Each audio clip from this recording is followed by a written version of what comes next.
SAQ সম্বন্ধে যদি আমরা একটু কথা বলি, অনেকেই যেটা বলেন যে এসএকিউ কিভাবে পড়বো ভাই।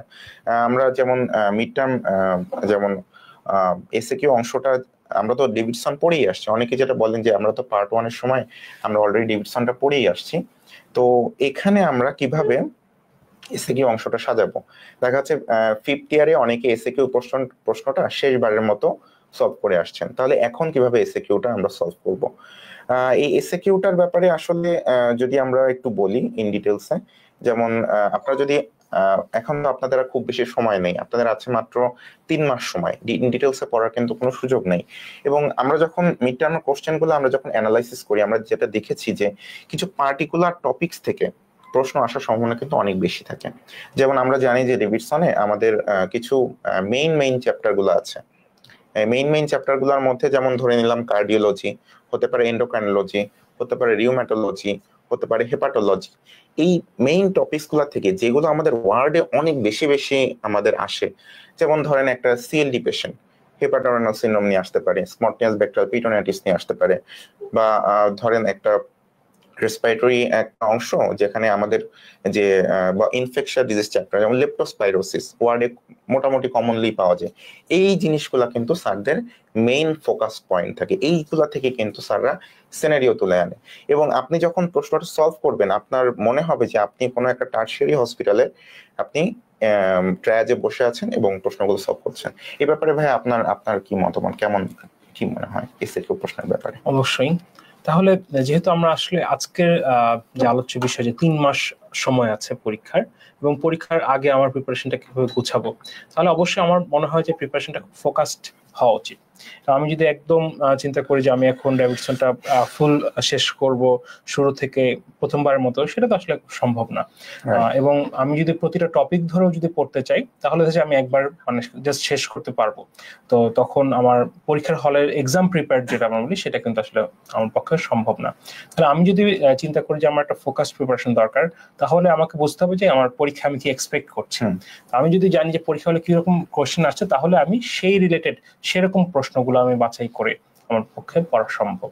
তো এটার জন্য যেটা গুরুত্ব দেওয়া উচিত সেটা হচ্ছে আমার মনে হয় এসএকিউতে, যেহেতু আমরা শর্ট অ্যান্সার কোয়েশ্চেনটা ডিটেলস বিসিপিএস থেকে পাচ্ছি হাতের মধ্যে, তো বিসিপিএস এর আগের কোয়েশ্চেনগুলো যারা ক্যান্ডিডেট আছেন তাদের জন্য আমার একটা পরামর্শ যে সেই প্রশ্নগুলো আপনারা একটু গো থ্রু করেন, যে অন্তত দিনে একটা করে যদি প্রশ্ন আপনারা যদি দেখতে পারেন এবং সলভ করার চেষ্টা করতে পারেন, সেটা অবশ্যই আপনাদের হেল্পফুল হবে। আর আমি যদি বলি যে এখানে যে জিনিসটা আমার কাছে মনে হয়েছে খুব বেশি গুরুত্বপূর্ণ, যেরকম ইনফেকশাস নিয়ে কথা বলছিলেন, তো সেখানে কিন্তু গাইডলাইন বেসড কিছু কোয়েশ্চেন কিন্তু শর্ট অ্যান্সার কোয়েশ্চেনে থাকে, যেরকম ডেঙ্গি অথবা আরো কিছু। হ্যাঁ, তো এটা আমি প্রত্যেকের কাছেই বলতে চাই যে আসলে কি গাইডলাইন পরীক্ষায় আসে। যেমন আপনারা যদি আমাদের এবারের আমাদের জুলাই 2025 এই প্রশ্নটা যদি আপনারা দেখেন, এই প্রশ্নে যখন আপনার গ্রুপ এ অংশটার প্রথম 3 থেকে 4টা যে আমাদের প্রশ্ন ছিল, সেই 3 থেকে 4টা প্রশ্ন কিন্তু গাইডলাইন বেস ছিল।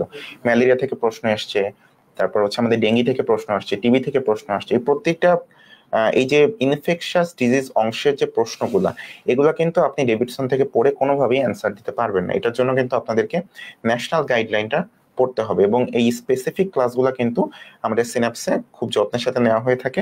এবং আপনি নিশ্চয়ই পুরোটা গাইডলাইন মুখস্থ করে কখনোই যাবেন না। এই জন্য আপনার মিড টার্মের জন্য আপনার যতটুকু প্রয়োজন ঠিক ততটুকুই আপনাকে পড়ে যেতে হবে। এবং আমরা যেটা দেখেছি ইউজুয়ালি প্রশ্নগুলো ওই অংশের ভিতর থেকে কিন্তু ইউজুয়ালি আসে। তার সাথে সাথে যেরকম এনভায়রনমেন্ট চ্যাপ্টার, স্নেক বাইট কিন্তু খুব ইম্পর্টেন্ট, এবং স্নেক বাইটের কিন্তু গাইডলাইন আছে, কখন আমি অ্যান্টিভেনম দিব, সেটা ডোজ কি, এটা নিয়ে কিন্তু কোশ্চেন হচ্ছে কি আসছে। এছাড়া হেপাটাইটিস বি, হেপাটাইটিস সি, তারপর হচ্ছে আমাদের snake bite heat related illness, যেটা হচ্ছে গত বছর খুব বেশি ছিল এবং এটা রিলেটেড একটা গাইডলাইনও বের হয়ে গিয়েছিল। এবং মানে ইনফেকশাস ডিজিজ যতগুলো মোটামুটি আছে, বিশেষ করে ডেঙ্গি, টিবি, এগুলো তো আমাদের মিড টার্মের জন্য একেবারে স্টেপল। হ্যাঁ, তো এটাই আর কি, যে ডেভিডসনের সাথে সাথে আমাকে গাইডলাইন গুলা অবশ্যই ভালো নখদর্পণে থাকা দরকার। এর সাথে আমি আরো একটা জিনিস অ্যাড করতে চাই ভাইয়া, যে যেমন আমাদের যে আমরা যেটা বলছিলাম যে ডেভিডসনে কিছু আমাদের স্ট্যাপল চ্যাপ্টার আছে এবং কিছু সাইড চ্যাপ্টার আছে। স্ট্যাপল চ্যাপ্টার তো মোটামুটি আমাদের যে টপিকস গুলো ইউজুয়াল মানে আমাদের ওয়ার্ডে আমরা কমনলি ফেস করি সেগুলো তো আমাদের পড়ে যেতেই হবে। এর সাথে সাথে যেমন আমাদের কিছু সাইড চ্যাপ্টার আছে, যেমন ম্যাটারনাল মেডিসিন, যেমন হচ্ছে আমাদের adult older age, elderly, geriatric. তো এই অংশগুলা থেকে কিন্তু আপনাকে A to Z ইন ডিটেলসে পড়ার কোনো সুযোগ নেই, আপনি পড়ে কখনো মনেও রাখতে পারবেন না। এখান থেকে কিন্তু আপনাকে কিছু ফিক্সড অংশ পড়তে হবে, এবং এই ফিক্সড অংশ যেটুকু যেটুকু পড়তে হবে বা আপনাকে প্রশ্নগুলো, মনে করেন একটা আপনাকে হেপাটোনাল সিনড্রোম থেকে একটা প্রশ্ন দিল, এই হেপাটোনাল সিনড্রোম থেকে প্রশ্নটা যখন আপনাকে দিল, এটাকে কিন্তু আপনাকে এমন ভাবে লিখে আসতে হবে যাতে আপনাকে 5 মার্কের ভিতরে মানে কোনো মার্ক কাটার কোনো সুযোগ না থাকে।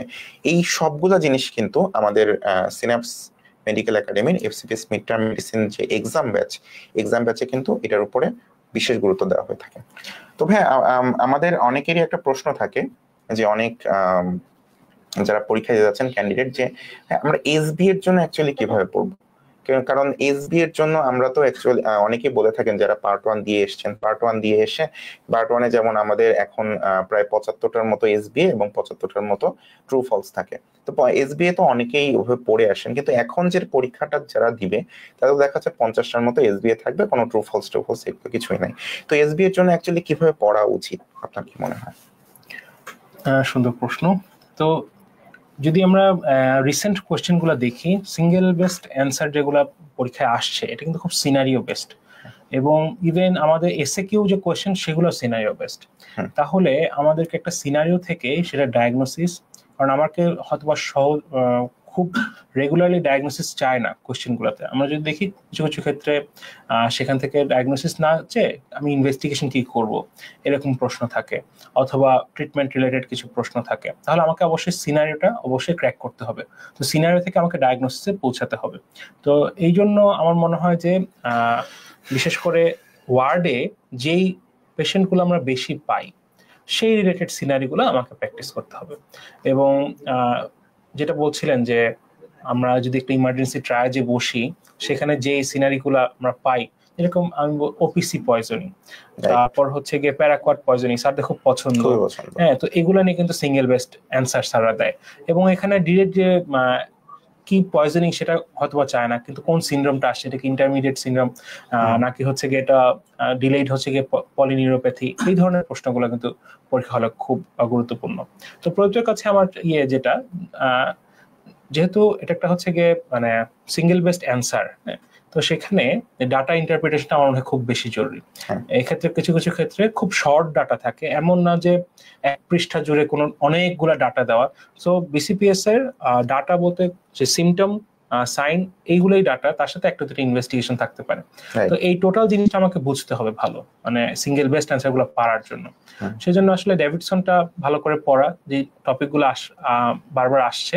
এবং আমার মনে হয় যে একটা যদি BCPS এর যদি আমি পরীক্ষাগুলো দেখি, স্যারদের MCPS, FCPS অথবা মিড টার্ম বা পার্ট 1, এটা কিন্তু একটা স্যারদের একটা ফেভারিট কিছু জিনিস কিন্তু বোঝা যায়, যে যেখান থেকে স্যাররা মানে হয় এটা সিঙ্গেল বেস্ট দিবে, না হলে এসএকিউতে দিবে, না হলে এটা অস্কিতে এটা আসবেই। আমার মনে হয় যে এই সিঙ্গেল বেস্ট অ্যান্সার বলে বা যেটাই বলি, এই বিষয়গুলোকে একটু এমফাসিস করে প্রিপারেশনটা নেওয়াটা গুরুত্বপূর্ণ।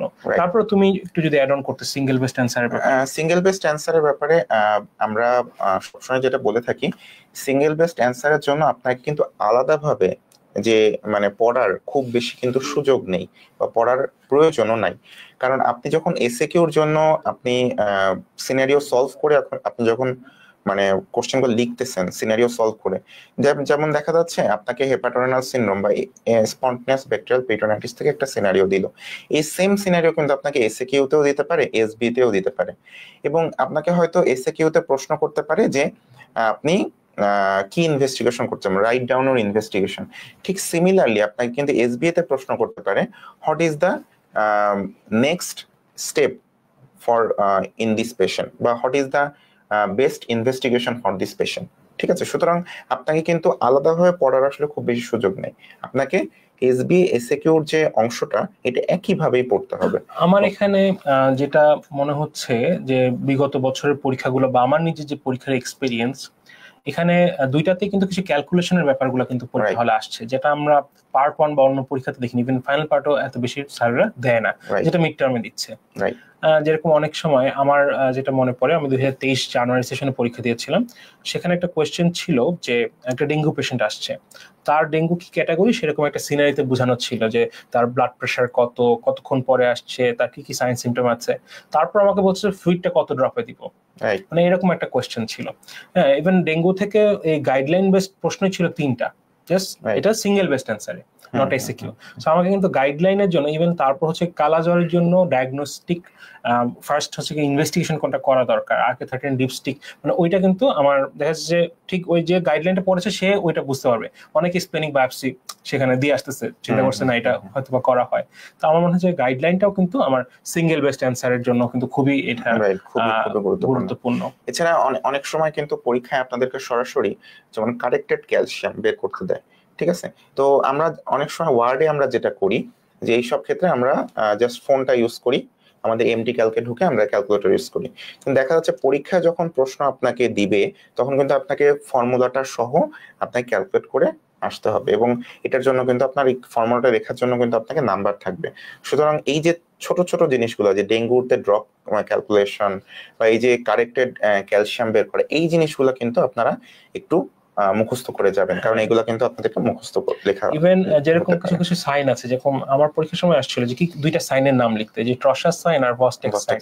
তো এগুলো কিন্তু আসলে আগে থেকে প্র্যাকটিস না করা থাকলে পরীক্ষা হলে সাইনগুলোর নামগুলো লিখে আসাটা কিন্তু যথেষ্ট পরিমাণে কঠিন। এবং আর আমার মনে হচ্ছে যে অনেকেই যেহেতু প্রায় 40% বা 20% স্টুডেন্টস খারাপ করছে রিটেনই, তাহলে রিটেনটা মনে হচ্ছে লেখার ক্ষেত্রে কিন্তু আমাদের একটু সচেতন হতে হবে, কারণ এটা আমাদের 2 বছরের মধ্যে কিন্তু প্র্যাকটিস করা হয়নি যখন আমরা ট্রেনিং পিরিয়ডে ছিলাম। হ্যাঁ, তো হাতে লেখার যে ধরনটা, বিশেষ করে আমি যদি একটু বলি যে আমাকে একটা কোয়েশ্চেন যখন একটা সিনারি পাচ্ছি, অবশ্যই তার কোয়েশ্চেন নাম্বারটা সুন্দর করে লেখা, তারপর যে খাতাটা আমি পাচ্ছি সেই খাতার মার্কিংটা ঠিক রাখা। আমি যদি গ্রুপ এর খাতার মধ্যে গ্রুপ বির অ্যান্সার লিখি তাহলে কিন্তু আমি মার্কসটা পাবো না। তাহলে এই ব্যাপারগুলো কিন্তু আমার মনে হয় যে একটু যত্নশীল হতে হবে, আর হাতের লেখাটা একটু পরিষ্কার করে লেখার চেষ্টা করা যাতে বোঝা যায়। আর এমন কোনো লেখা দেয় না যে ডেসক্রিপটিভ, এটা খুব কম, যদি আমার সময় কিছু শর্ট নোট এসেছিল বা পার্থক্য ডিফারেন্স এসেছিল, এরপর পরীক্ষাগুলোতে এখনো কিন্তু আর সেই প্রশ্নগুলো আর আসছে না। তাহলে আমার মনে হয় যে ওইটা হচ্ছে মূলত যে খুব শর্ট। স্যাররা কিন্তু ওখানে, আমি যেটুকু অনেক স্যারদের সাথে আমাদের কথা বলার সুযোগ হয়, স্যাররা যে বলেছেন স্যারদের কিন্তু খাতার যে ফরম্যাটটা দেওয়া থাকে সেটা অনেকটা অসপি টাইপ, যে আমাকে যে 3টা সাইন লিখতে বলা হয়েছে, অনেকটা অসপিটা কিন্তু এভাবে থাকে। তা আমার মনে হচ্ছে যে রিটেনের জন্য জলিল স্যারের বইটা এটা আগে থেকে ভালো করে পড়া থাকলে, এবং আমাদের যেহেতু এখন রিটেন আর ক্লিনিক্যালের পরীক্ষার মাঝে 7 থেকে 10 দিনের বেশি গ্যাপ পাচ্ছি না, জলিল স্যারের বইটা এখানে আমাকে অবশ্যই অনেক হেল্প করবে রিটেনের ক্ষেত্রেও। এবং জলিল স্যারের বইয়ে অসপির অ্যান্সার গুলো যেভাবে দেওয়া আছে ওই ফরম্যাটটাকে আমাকে নিয়ে আসতে হবে ডেভিডসনের থেকে। আমি যখন রিটেন পড়ছি তখন কিন্তু আমাকে ওইভাবে করে পয়েন্ট আউট করে করে পড়তে হবে, যেন আমাকে 3টা সাইন লিখতে বলতে পারে, বা এখান থেকে আমার হচ্ছে কি 3টা ইনভেস্টিগেশন লিখতে, বা ফার্স্ট ইনভেস্টিগেশন কি। তো স্যাররা আমাকে যেটা অনেকের সাথে কথা হয়েছে যে ওখানে যেটা লেখা আছে অ্যান্সার, মানে যে 3টা, ওখানে 0.5 অনেকটা অসপি মার্কিং। এই জিনিসটা আমরা যেটা দেখেছি, অনেক ক্যান্ডিডেট আমাদের এসে এটা বলেছেন যে তারা হয়তো মানে পরীক্ষার আগে টোটাল 6 মাসে কোনো কিছু লেখেনি নেই। দেখা যাচ্ছে যে তারা শুধুমাত্র প্রশ্ন সলভ করে গেছেন, তারা শুধু বইটা পড়ে গেছেন, কোনো কিছু লেখেন নাই। এতে যেটা হয় যে পরীক্ষার হলে যেয়ে কিন্তু একটা জড়তা কাজ করে। পরীক্ষার হলে গিয়ে তারা যখন লিখতে যান তখন হাত কিন্তু চলছে না। কারণ দেখা যাচ্ছে আমরা আগে মানে আমাদের 5th ইয়ারে আমাদের ফাইনাল পরীক্ষা প্রফ দেওয়ার পরে দেখা যাচ্ছে আমরা এরকম রিটেন এক্সামিনেশন খুব বেশি একটা দেই না। আমরা বেশিরভাগ ক্ষেত্রে এসবিএ, ট্রু ফলস এই ধরনের মানে প্রশ্নগুলো আমরা সলভ করে থাকি। এই কারণে লেখাটা যখন আমরা লিখতে যাই তখন কিন্তু একটা জড়তা কাজ করে। এই জড়তাটা কাটানোর জন্য সব থেকে বেস্ট ওয়েটা হচ্ছে পরীক্ষা দেওয়া, এবং পরীক্ষা দেওয়ার জন্য আপনারা অবশ্যই বেছে নিতে পারেন আমাদের এফসিবিএস মিড টার্ম মেডিসিনের এক্সাম ব্যাচ। এবং আপনি যদি রেগুলার পরীক্ষাটা দেন তাহলে কিন্তু সময়টা নিয়েও আপনার একটা ধারণা তৈরি হবে যে আপনার এত সময়ের মধ্যে কিন্তু এটা লিখে শেষ করতে হবে। যদিও ভাই আমরা যেটা দেখেছি যে বিসিপিএস এর যে প্রশ্নগুলো থাকে সেগুলাতে মানে 2-3 পেজ ধরে লিখতে হয় এমন প্রশ্ন কিন্তু কখনোই থাকে না। বেশিরভাগ ক্ষেত্রে দেখা যাচ্ছে 1 পেজের ভিতরেই প্রশ্নগুলো লেখা হয়ে যায়। যাদের হাতের লেখাটা একটু বড় সড়ো মানে বা ফন্ট গুলো একটু বড়, তাদেরও হয়তো 1 পেজের বেশি কিন্তু খুব বেশি আগাইতে হয়। তারপরেও কিন্তু যদি রিসেন্ট জুলাই সেশনের প্রশ্নটা দেখি, প্রতিটা প্রশ্নের ভিতরে 5টা করে প্রশ্ন, প্রতিটা প্রশ্নের ভিতরে 5টা করে প্রশ্ন, রাইট। এবং সেই 5টা করে প্রশ্ন পড়তে টাইম লাগে, চিন্তা করে অ্যান্সার লিখতে হয়। রাইট। তো যেহেতু জিস্ট অ্যান্সার চাচ্ছে, অনেক সময় বানিয়ে লিখতে হলে কিন্তু দ্রুত 1-2 পেজ লিখে ফেলা যায়, কিন্তু আমাকে যেহেতু টু দ্য পয়েন্ট লিখতে হবে, এটা কিন্তু চিন্তা করে, এটা একটা থিঙ্কিং ওয়ে প্রসেসের ব্যাপার আছে, এবং খুব দ্রুত। যেহেতু আমি যদি 4টা প্রশ্ন দেখি একটা গ্রুপের মধ্যে, সেই প্রতিটা প্রশ্ন যদি 5টা করে প্রশ্ন, তাহলে আমার টোটাল পর 20টা প্রশ্ন চলে আসতেছে হচ্ছে কি এক গ্রুপের খাতায়। তো সেখানে আমার কিন্তু টোটাল হচ্ছে কি 4টা গ্রুপ, টোটাল হচ্ছে কি আমার 4টা যে ABCD, হ্যাঁ 4টা গ্রুপ থাকছে, এবং 5টা করে প্রশ্ন থাকছে, 5টা, তাহলে 5-5-25টা প্রশ্ন এক একটাতে, তাহলে কিন্তু অনেক প্রশ্ন, তাহলে 25 মানে প্রায় 100টার কাছাকাছি, মানে, এবং শুধু টু দা পয়েন্ট লিখতে গেলে খুব বেশি লেখারও সুযোগ নাই, এবং যেহেতু চিন্তা করতে হচ্ছে আমাকে, কিন্তু মানে টু দা পয়েন্টে মাথায় অ্যানসারটা রাখতে হবে এবং দ্রুত লিখতেও হবে। এগুলা কিন্তু অনেকেই কিন্তু এবার আমার ক্যান্ডিডেটসদের সাথে কথা হয়েছে, অনেকেই লিখে শেষ করতে পারে না। এটাই যেটা যে আমাদের মনে হয় যে আপনারা যদি একটু ভালোভাবে এক্সাম দেন এবং রেগুলার এক্সাম দেন এবং রেগুলার লেখার প্র্যাকটিসটা করেন, তাহলে কিন্তু এই সমস্যাগুলো কাটিয়ে ওঠা আপনাদের জন্য সহজ হবে। তো এখানে আরো একটা জিনিস আমরা ইনক্লুড করতে চাই, যে এই যে আপনারা যদি মানে হাতের লেখাটা যদি যথাসম্ভব যদি একটু সুন্দর করে লেখেন, তাহলে কিন্তু মানে স্যাররাও কিন্তু অনেক সময় যেটা বলেন যে আমরা আসলে খাতাটা প্রথমে দেখতে কেমন, অনেকে হয়তো এমন ভাবে লিখে ফেলেন যে আপনি কি লিখেছেন সেটা কিন্তু বোঝা যাচ্ছে না, দেখা যাচ্ছে ওয়ার্ডটা বোঝা যাচ্ছে না, যে একটা ওয়ার্ড লেখার কথা সেটাই বোঝা যাচ্ছে না। তো এই জন্যই যেটা মানে যেটা করা উচিত, প্রশ্নটা একটু মানে যখনই আপনি ডেভিডসনটা পড়বেন একটু পয়েন্ট বাই পয়েন্ট পড়া উচিত। যেমন আপনাকে প্রশ্ন করতে পারে এইভাবে যে আপনাকে হয়তো উইলসন স্টিজের একটা সিনারিও দিল যে write down 4 specific investigation for this patient. 4 specific, আপনি যদি আপনার উইলসন ডিজিজের চ্যাপ্টারটা পড়ার সময় এই 4 স্পেসিফিক ইনভেস্টিগেশন যদি একটু সুন্দর করে লিখে রাখেন, কারণ ডেভিডসনে কিন্তু সুন্দর করে লিখে দেওয়া আছে, যেমন আপনার সেরাম কপার, 24 ইউনিটারি copper, penicillamine challenge test, liver biopsy, আমি যদি এই স্পেসিফিক ইনভেস্টিগেশনগুলোর কথা বলি, অথবা আপনাকে যদি 4টা medication that we can give for Wilson disease patient, এভাবে যদি প্রশ্ন আসে, তখন কিন্তু আপনি লিখতে হবে ডিপেনিসিলামিন, জিঙ্ক অ্যাসিটেট, ট্রায়ান্টিন হাইড্রোক্লোরাইড, টেট্রাথায়োমলিডেট। মানে এভাবে যদি আপনি একটু পয়েন্ট বাই পয়েন্ট করে লেখেন বা পয়েন্ট বাই পয়েন্ট করে পড়ে যান, তাহলে কিন্তু পরীক্ষার হলেও ঠিক এইভাবে প্রশ্নের অ্যান্সার দিতে কিন্তু আপনার সুবিধা হবে। পরীক্ষা কিন্তু ঠিক এইভাবে প্রশ্ন আসে, write down 4 investigation, write down 5 options of treatment, like this. তো ভাই আমরা তো রিটেন অংশ সম্বন্ধে অনেক কিছুই আমরা আলোচনা করলাম, আমরা একটু ক্লিনিক্যাল অংশ সম্বন্ধে আমরা একটু আলোচনা করতে চাই, কারণ